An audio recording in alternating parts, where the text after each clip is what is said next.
ẹ mú ṣe sọ pé nínú apá kejì constitution chapter 2 ní constitution gbogbo nǹkan tí ó lè mú Nàìjíríà gbòòrò òun ló wà bẹ́ẹ̀ ṣùgbọ́n èyí tí ó ṣe kókó jù ó ní section 16 pé ọrọ̀ ajé wa àwọn tí wọ́n ti ń ṣe òṣèlú láti 1999 tàbí constitution wọ́n mọ wọ́n tẹ̀sẹ̀ máa gbé wọ́n ṣe máa pàṣẹ ṣe ní iṣẹ́ ìṣèlú ń pọ̀ sí àti ní 63% ẹ̀sìn tí wọ́n bá máa ṣe nǹkan kan láti tí ẹ bá máa sọ pé a fẹ́ gbé Nàìjíríà kó ga wọ́n láti wo bọ́n ṣe máa ṣe economy kì í ṣe pé ká kàn máa yáwó lọ́wọ́ òyìnbó ká máa fi ra mọ́tò ọ̀tọ̀ ní neoliberal kí wọ́n pè ní neoliberal economics ó yàtọ̀ sí economics Afẹ́nifẹ́re tó jẹ́ welfareism nísìnyí irú nǹkan tí bí ọmọọba Adébáyọ̀ wọ́n ṣe sọ pé aláti gbógun ti ìṣẹ́ ni tàwádà máa gbógun ti ìṣẹ́ yẹn aláti mọ bí ìṣẹ́ yẹn kó tó fa ìṣẹ́ yẹn torí àwọn kan á ní ẹ kó wọn oko ni kì í ṣe ọ̀rọ̀ oko because tá a bá wò ó sìn àtàwọn tó ń toko àti àwọn tó ń ta nǹkan lọ́jà gbogbo wọn àwọn tó yẹ pé ó kàn àti àwọn òṣìṣẹ́ kékeré gbogbo wọn bíi 90% owó tó ń gbà lóṣù àbí lọ́jọ́ kò tó jẹun so àkọlé ní pé agriculture ká máa da àwọn èèyàn sí tẹ́ bá dá èèyàn sí iṣẹ́ ló tún máa lọ́lẹ̀ kọ́ tí SDP àti Afẹ́nifẹ́re tó ń mọ̀ tó ní pé ẹ já lọ sí kókó ọrọ̀ ajé ọ̀nà méjì ló kó pín sí àwọn tó ń ra ọjà àtàwọn tó ń ṣe tẹ́ bá wo ní consumer market àwọn tó ń rọjà yẹn nǹkan tó ṣe kókó jù tí wọ́n rà jù ní ayé òun ni ilé la ti ń kẹ́ṣọ̀ ròde tí ilé bá ti wà àti mọ̀ pé at least nǹkan tí ilé o lè fi dúró o lè rẹ́ǹtì ẹ̀ owó nílé ṣùgbọ́n nínú gbogbo ilé ayé yìí Nàìjíríà ni ò nílé jù òun àwọn tí ò nílé 30 million ni ò nílé so ó wà lára nǹkan tí kò fi àmì kò sówó tàbá tí wọ́n wo irú iṣẹ́ tí à ń ṣe fún ọrọ̀ ajé a máa rí pé mo ṣe sọ agriculture yẹn bẹ́ẹ̀ dáwó sí bí ẹni dáwó sápà náà ni torí 40% ìdá mẹ́rin nínú mẹ́wàá ni ó bàjẹ́ sóko kọ́ tí ó mú wá ní tó bá roko ìlú máa develop Ọbásanjọ́ farm tá a ti ní láti 50 years bó ṣe tóbi tó bó ṣe lówó tó bó ṣe ṣe ó di mọ́tò mílíọ̀nù tán ṣe ń bẹ̀ ó di kẹ̀kẹ́ mílíọ̀nù tán ṣe ń bẹ̀ ọ̀rọ̀ oko kò lè gbé industrialization wá industrialization wípé káwa náà lè ṣe mọ́tò ká lè ṣe fóònù ká lè ṣe gbogbo àwọn nǹkan tí irú àwọn iṣẹ́ yẹn àbí reluwé irú iṣẹ́ yẹn ni àwọn èèyàn ń gba owó gidi fún kì í ṣe pé ká máa lọ máa ṣe kúrò ó dáa bí èèyàn ṣe ń ṣe kúrò ṣùgbọ́n owó tó ń fún wọn torí èèyàn ti pọ̀jù sí kò síṣẹ́ míì lóko owó yẹn ti lọlẹ̀ ká ní gbogbo èèyàn ti lọ ṣe eré wọ́n ti ṣe kí wọ́n kẹ́ àwọn tó máa sanwó oko wọ́n máa sanwó ju bó ṣe wà lọ tó bá dẹ̀rẹ̀ aláìsí pé àwọn ò lè ṣe wọ́n á bẹ̀rẹ̀ sí lo machine torí ẹ̀kan tó jẹ́ kí àwọn ìlú míì ṣe nìyẹn so bí SDP àti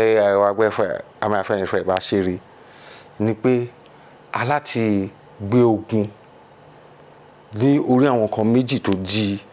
economy mú kàtí kò tí ní economics wọ́n máa ń pè ní big push so ní àwọn tó ń ṣe nǹkan kò sí ọrọ̀ ajé kankan tó ní àbí tó ń ran àwọn gbogbo economy tó rérewé both income and employment owó tó ń gbà àti iṣẹ́ tẹ́ bá ná £1 lórí railway á dá £20 padà ṣùgbọ́n tẹ́ bá dá 1 naira lórí ọ̀rọ̀ oko tẹ́ bá rí 50 kobo pa padà kẹ́ máa dúpẹ́. Ní pé wọ́n máa dáwọ́ oko dúró bá ṣe ń ṣe náà la ṣe máa ṣe, ṣùgbọ́n àti kọ́lé àti railway láti kọ́lé tẹ́ pé everybody ló máa nílé. So bí nínú chapter 2 yẹn náà dẹ̀ rí ètò ẹ̀kọ́ ọ̀fẹ́, ètò ìwòsàn ọ̀fẹ́, and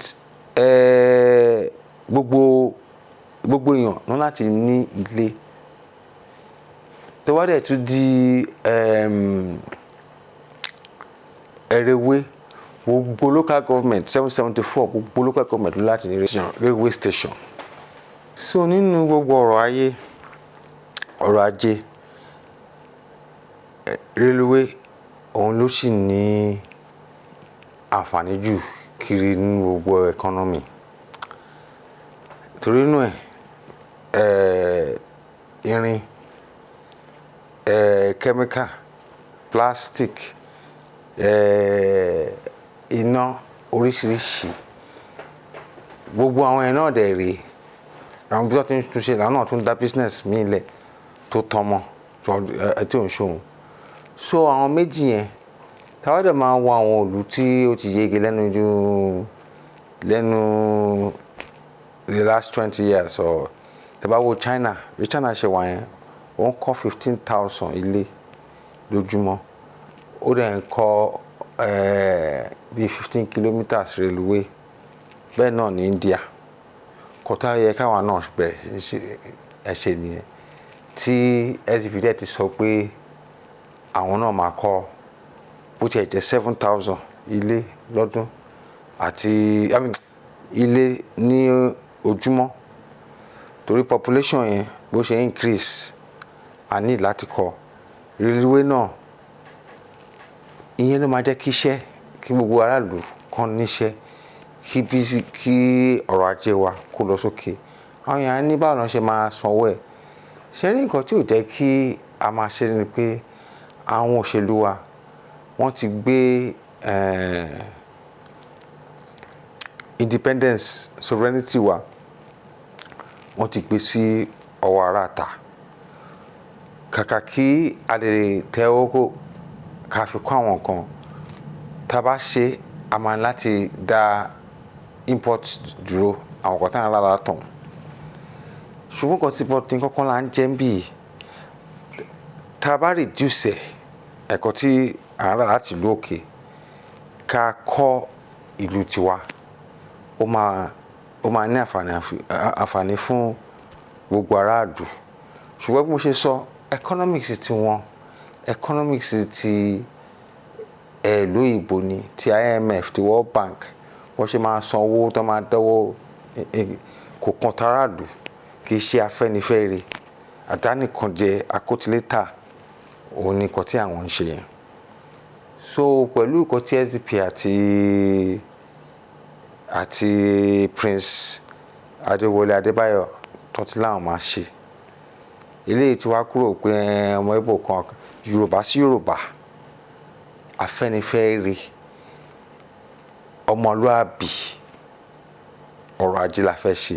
kì í ṣe èyí táwọn kan máa dánìkan jẹ táwọn máa kẹ́ àwọn Ìgbò kan àwọn Haúsá kan bọ́ ṣe máa ń ṣe wá nìyẹn, wọ́n máa dúró wa pọ̀, ṣùgbọ́n kankan náà ní gbogbo wọn.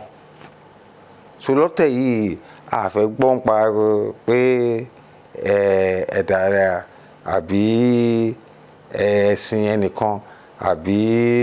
ẹnìkan pé ó jẹ́ magician. Kò sẹ́ni tó jẹ́ magician. Ọ̀nà méjì ni, ẹ̀dà kò ṣe neoliberal àbí kò ṣe social economic welfareism. Ẹ̀dà bá dẹ̀ ti ṣe àdánìkànjẹ tí wọ́n ń ṣe, kò sí tó bá dé politics náà ó máa fẹ́ gba gbogbo ẹ̀ náà ni. So ń sì báyìí láàrin Yorùbá sí Yorùbá, Afẹ́nifẹ́re tẹ́gbọ̀n ló pé Yorùbá tí wàá jáde àti SDP tí because Afẹ́nifẹ́re ló dá SDP lẹ̀ pé báyìí náà ṣe ń ṣèjọba, ìjọba Afẹ́nifẹ́re ni,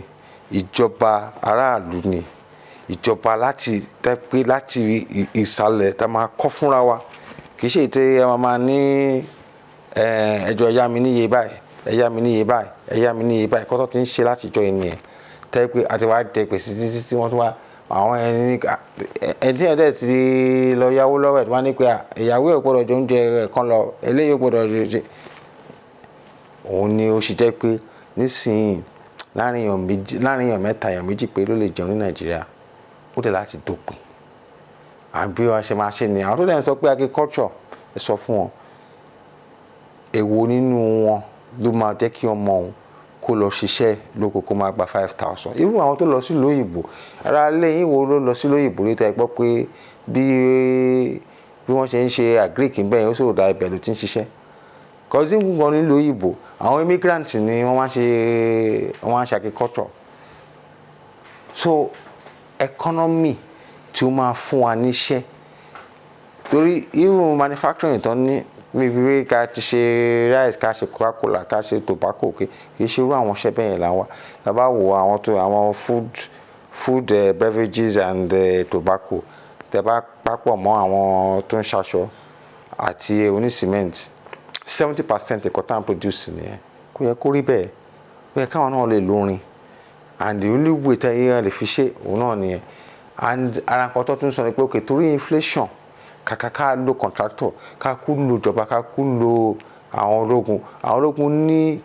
ilé tẹ́ pé business ni wọ́n ṣe Nigerian Defence Industry Corporation ẹ jẹ́ kó employ Tinubu gbẹ́nu lọ sí díẹ̀ ní 2023 ṣùgbọ́n ìgbà tó yìnbó ti bá sọ̀rọ̀ ti gbàgbé pé kí ni pé ká employ gbogbo wọn ká ṣe kó máa kọ́lé kó máa kọ́ railway wọ́n máa kọ́ at least 7,000 10,000 ilé lójúmọ́ tó yẹ pé okay each state bí population yẹn bá ṣe wọ́n ṣe máa kọ́ kì í ṣe pójú kan náà máa kọ́ 10,000 yẹn sí each state máa níye tí wọ́n ń kọ́ ó dẹ̀ ó tẹ̀ ti ṣe ni ọwọ́ wa ló kù sí láti mọ̀ pé Yorùbá sí Yorùbá o a lè máa continue pẹ̀lú pé báńkà ni a fẹ́ ṣe ká kàn máa jẹ gbèsè àkótílétà Afẹ́nifẹ́re la fẹ́ ṣe.